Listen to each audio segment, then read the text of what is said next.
1970 Ford, basically highboy look-alike in a sense, is what I was going for.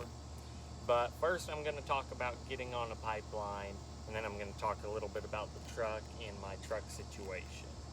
And actually, I am not a pipeliner at the moment. Today is my first day even being hired by a company, but I've wanted to do it for a long time, and I had been looking into it. And from everything I went over, it sounded like the hardest part was just getting to know people on the line to get a job on the line, because there is a shortage of welders in the US, but I don't know the exact numbers, but just randomly to throw it out there, I'm going to say some numbers, but they're not accurate.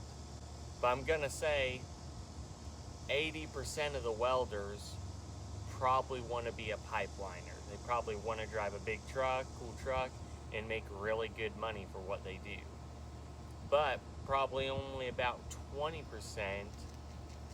of welders needed in the US would be pipeliners. And once again, those aren't actual numbers, but just from the little bit I know of, you can find a welding job, but it's hard to get a pipeline job just because there's more people that are looking for it. Everyone wants to do it. So I've heard the hardest part of it is actually getting your name out there and getting on the pipeline. So what I did, and I didn't know it would work, I wasn't even trying to get on the pipeline. I want to someday, and I wanted to, but I wasn't trying to at the moment. Today's Monday, and it's my first day getting hired on, but this Saturday, I wasn't planning on quitting my job, but I saw a pipeliner in a parking lot. I'm from Kansas. There's not really a whole lot of pipeliners around on a regular basis. I saw one in a hotel parking lot by his truck. So I decided to walk up, introduce myself, and ask him if he knew a good way or how I could get started on the pipeline. How did he do it? And basically he just told me straight up, if you're interested in it, here's my foreman's number, give him a call. And for me, this worked out great. But I called up his foreman that same Saturday. I called up his foreman, and he basically told me, if you want to work, you have a job Monday, come in Monday. And I actually said, well, I'm not too sure about working right away. And he's like, well, if you don't show up then, I don't need you. So I thought about it for a couple minutes, and then I told him I'd work for him. So I had to quit my job without a 2 weeks notice, with basically telling them Saturday, hey, I won't be in Monday, which I don't really like doing. I guess it's okay to do, because they would straight up fire you without a day's notice.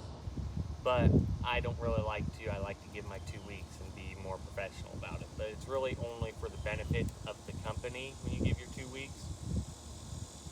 And if you're ever thinking of rehiring on that company, which I am definitely not planning on rehiring on that company, but it still is the more etiquette thing to do, I guess. But told my boss that I wasn't going to be there Monday, and he was actually understanding of it, which was awesome. He said, do what's best for me. And I basically showed up today, Monday, or actually Saturday. He sent me info, and I sent him all the stuff I needed to, filled out an online application, which wasn't hard. It was all the simple stuff. Social security number, phone number, address, and all that. So I filled out all that stuff, which there was a million pages of filling out those simple things over and over. And then I showed up today, and I had to take a drug test, and I had to fill out a few more simple pieces of paperwork, and that was about it. But basically, I'm from Kansas. This is a company that does a lot of repair work in Kansas, so they're not moving as fast as a mainline job. It just repairs, which works okay for me. And one of the ways to become, I'd say a pretty common way to become a rig welder, is hire on as a helper, a hand. So that's what I am at the moment.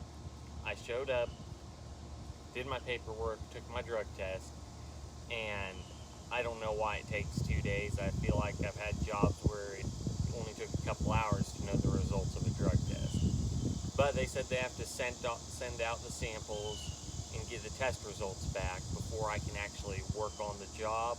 But at this point, I am an employee. I just can't work on the job yet. So today I did all that stuff, and then they sent me home.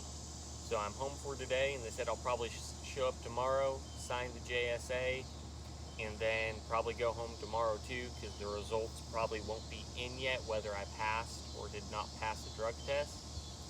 So I'm not allowed to work until that's clear.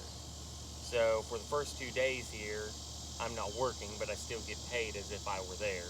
I also did have to watch a safety video and fill out a test after the video, an exam. So that's basically where I'm at on this. This is my first taste of it, my first bit jumping in. I figured I would add a video on this because, one, I'm going to be working at least 6 10-hour days a week,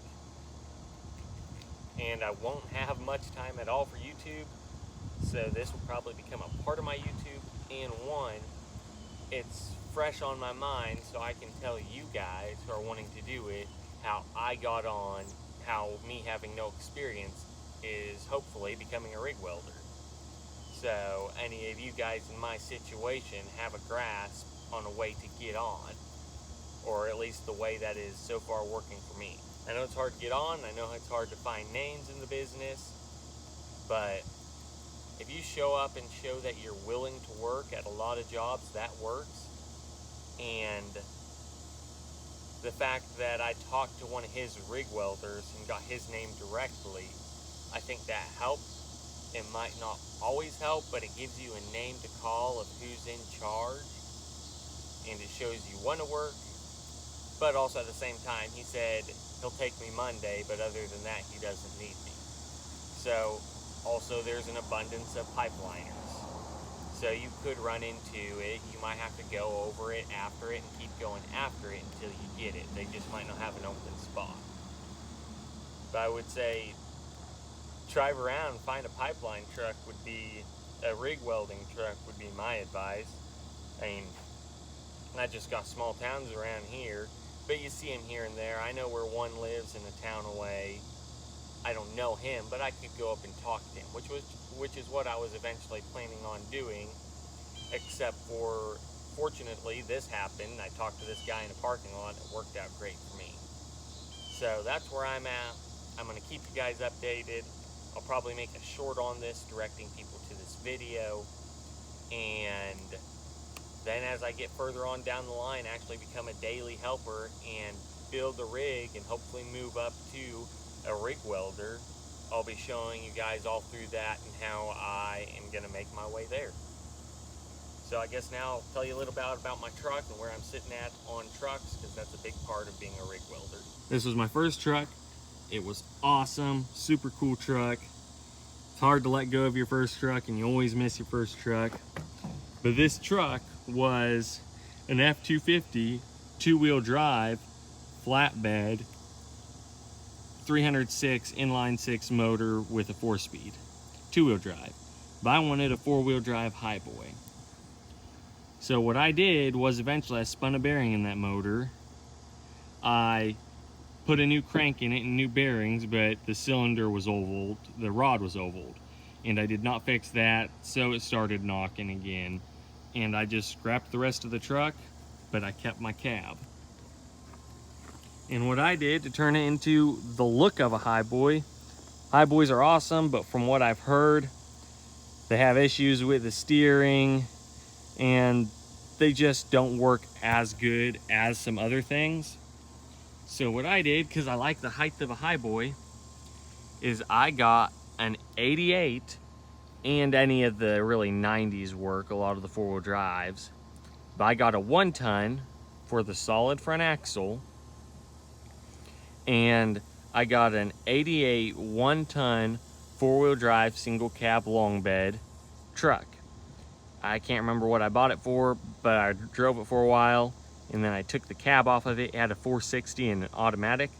I'm not a fan of either, The 460s are a pretty good motor. I like the carbureted ones, not the fuel injected. This truck was fuel injected and had the 3-speed automatic. I got rid of the cab, got rid of that motor and transmission because, like a lot of people, I wanted a diesel manual. So who knows what will happen with this truck, because I always change my mind and find different things. My dream for it would be one of the inline 6 diesels that have Ford stamped on the block out of a New Holland combine. That's what I'd love to do. No one else is doing that from what I've seen, and I think it'd be awesome having a Ford inline 6 diesel in this thing. But if I can't get that done, because it might be expensive, might be hard to get a hold of, who knows what trouble I'll have with that, my next choice would be a 12-valve Cummins with a 5-speed. And it just depends on what I come across. Might get a 24-valve Cummins with a manual, might be a 12-valve Cummins with a manual. I actually have a 7.3 and a 5-speed that would work in this truck, bolt right up to everything, but that's not really what I want, so I haven't done that yet. It might end up with a 7.3 and a 5-speed. But what I'd really want is the inline 6 Ford diesel out of a New Holland combine. But I probably will have trouble finding one of those. Now I'll come back to this one actually. I'll tell you about this truck, just because this comes first and how I'm going to hopefully become a rig welder. This is my 1996 F350 4-wheel drive, factory single wheel converted to a dually, crew cab, IDI 7.3 5-speed. And of course it did not come this way. I've done a lot of tinkering on this truck. I bought it and it had a 460 with an automatic transmission. So of course I yanked those things out because, one, I drove it around for a little while, found it had bad heads, cracked heads. I had a wrecked F-150 with a 2-wheel drive automatic. They were sitting side by side in the pasture, so I thought, why not make one good out of the two? So I threw a 5.0 fuel injected out of a 94 Ford F-150 in here with a 2-wheel drive transmission, changed the drive shaft and made it a 2-wheel drive. And I used it for a little while like that, but of course the motor and transmission couldn't hold up to that. The oil pump ended up going out. It lost some compression. It was still running, but that just wasn't the fit for it. Of course, I just took 2 pieces of junk and made them work for a tiny bit. So then I have other videos on it, but I put a 7.3 in it, blew it up. Have another 7.3 in it. I'm having issues with it right now, just fuel system. Originally 460, 3-speed automatic. Right now it is a 7.3 IDI out of an 88 Ford, and then it has a ZF5 5-speed 4-wheel drive. I recently put the flatbed on.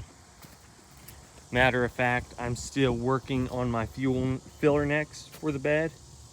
Part of the fuel issues I'm trying to mess with. Bed's not finished. But basically I'm gonna get this truck running a little better just to get me by and be a drivable vehicle. And I'm gonna set the bed up what works best for me for welding. I don't know what I'll get. Since they're plentiful and easy to use and popular, I'll probably get an SA200 Lincoln.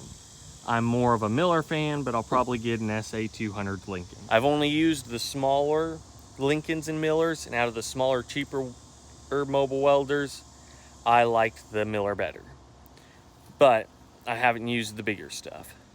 So we'll probably end up with an SA200 Lincoln, just because that's common. I still have to wire taillights yet, but I'm gonna get this truck running good with a welder in the whole 9 yards to get me to the point of being a rig welder. And this is my house here. And actually I'm going to change a lot of things and try to save some money. 1, the job pays good, so that will help. And 2, just don't need to be spending this kind of money. I'm married, we don't have any kids. We're thinking about maybe just downsizing, making a shed home or something.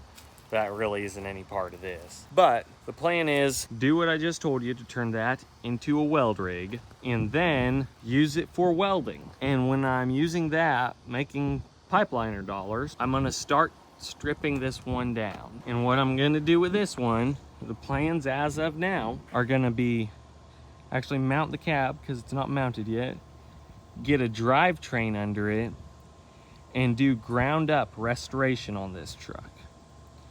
Now, I love the old paint job. I'm a volunteer firefighter, Galena, Kansas. I like it. I think I'll just clear coat the whole body. That's what I've always wanted to do, but leave it the way it is. It will need floor pans. I'd like to either find some other seats and turn them looking like a King Ranch seat, either have this seat redone like a King Ranch seat, or maybe throw a King Ranch bench in here. I need to, someone did some not very good floorboard work, so I need to do floorboards. Finish tearing that dash pad out and leave this dash. Reseal the windows, door seals, window seals, make it brand new, basically, except for the old look on the cab. Go through the axles, go, depending on what motor and transmission, depending on whether they really need it or not, go through those. Redo all the wiring, probably box the frame. And I don't know whether I'll leave these rims and tires up front, but I will probably definitely put Alcoas on the back and turn it into a dually. And then I'll either leave these, because I like the deep dishes on the front, even if they have a dually rim on the back.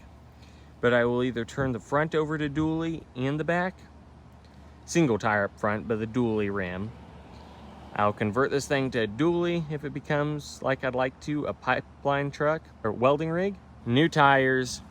And the reason I do this is so I could have, that truck's kind of junk, a reliable welding rig.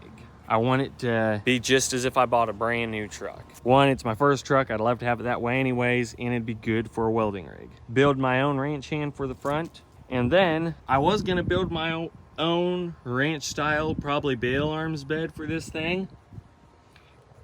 But if it's gonna be a weld truck, I will end up building or buying and modifying an actual modern style welding bed.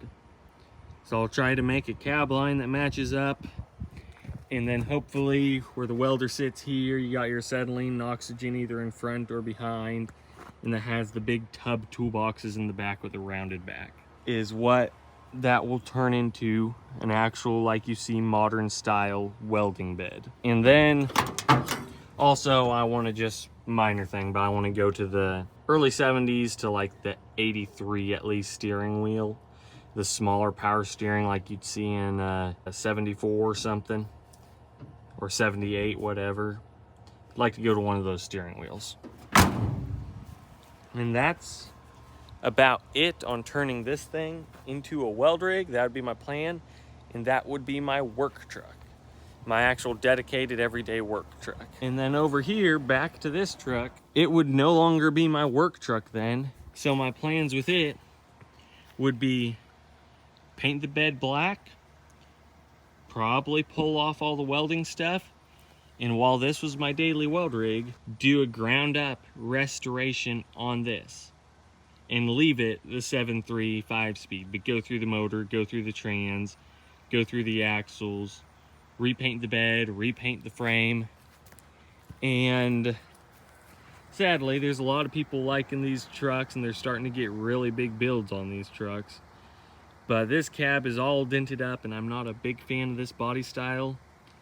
I would get rid of this cab and either put a crew cab of that style on it, or the dent side, the early 70s to late 70 cab, like a 78 or so cab. Probably go with the 74 grill, because I like those grills better, but probably about a 78 cab, dent side crew cab on top of it, and it repainted brand new. So make this my actual nice normal everyday truck, and that would be my work truck. So that's a lot of extra information that you guys probably didn't need, maybe didn't care about, maybe enjoyed it. I don't know. I'm still new to this whole YouTube thing. Don't have a whole lot of subscribers yet, but to all you that have subscribed, thank you very much. It just makes me want to make more videos and shows me that people are watching the videos and want to see more. I would probably not be making videos anymore if you guys hadn't subscribed. So thank you very much. That's the reason I'm still going. One, it's awesome to see all the stuff I've done, to just be able to look back and there's videos of it I can see. Secondly, interacting some with you guys and just seeing that other people want to see what I'm doing is very cool. So thank you guys for subscribing. The comments are awesome. I love hearing from you guys. Sorry I don't get back to you very much on comments. And I am going to try to make a lot better quality videos. I have a bunch on my phone, been so busy, they have not gotten out yet or edited. But once this weird mix-up of videos goes through, I'll be very busy working, but I'm going to try to take my time to make actual good videos. It might be one a month, but I'm going to try to make good quality videos with good content. And it hopefully will be fixing up these 2 trucks here. So, thank you all, and I'll catch you on the next one. See you guys. Well, I didn't get this video put out when I wanted to get this video put out, so I figured I'd tack this on the end, or somewhere in here, maybe the beginning, but I don't work for the pipeline company anymore that I worked for. I worked there for 5 weeks, and that's because we finished up the job. We were going to be going to another job, but we lost our contract for that. And just now having a little bit more knowledge from being on it, just a tiny bit, I'd like to add that to this video. But I worked there for 5 weeks. Everyone got laid off for certain reasons, but we all got laid off. So I was laid off for about month and a half, and then the boss called me back, but I didn't have a lot of money and started another job. So I've been at another job, and it's about 2 months since we all got laid off. And I'm probably going to go back and work for that boss again here pretty soon.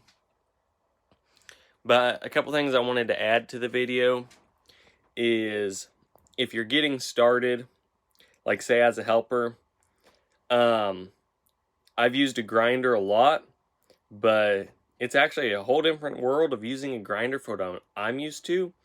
I've built big heavy pieces of metal, and I've also done body work and stuff, so I use a grinder very softly. You're going to use a grinder hard on the pipeline. You're going to force it, which is different from what I'm used to. Like, I've done a lot of welding and a lot of metal work. I was like, oh, this will be a piece of cake. And I actually was not very good at it starting, so if you're not very good, don't be discouraged. I mean, we're all alike. Some people may make fun of you for not doing it right. That actually didn't happen to me. But, I mean, no one's born knowing everything. We're all born, and we're all born knowing nothing. You have to learn it. So everyone had to start somewhere and learn. So my first 2 weeks, I enjoyed it, but I was disappointed with myself because I wasn't as good as I thought I was going to be. And that's normal, so don't get discouraged on that if that happens to you. Secondly, like I said, I've had actually quite a bit of welding experience, so I feel like I can just get on a line and I can learn the process of things. And then I probably have to brush up and learn the welding, but I feel like I'm a fairly good welder and I could probably do that. It would be good to go to school. I would love to go to school and learn. I just don't have time. So it would be good to go to school and learn the trait of welding, or the craft, or whatever you call it, skill. But I don't think I need to do that. I would love to do that. But if you do that and go through that work, you may just get on as a rig welder, or you may still have to start out at the bottom and get some names, get some buddies to get on that line as a welder. Because usually the weld boss will call people he knows, say he needs 10 people.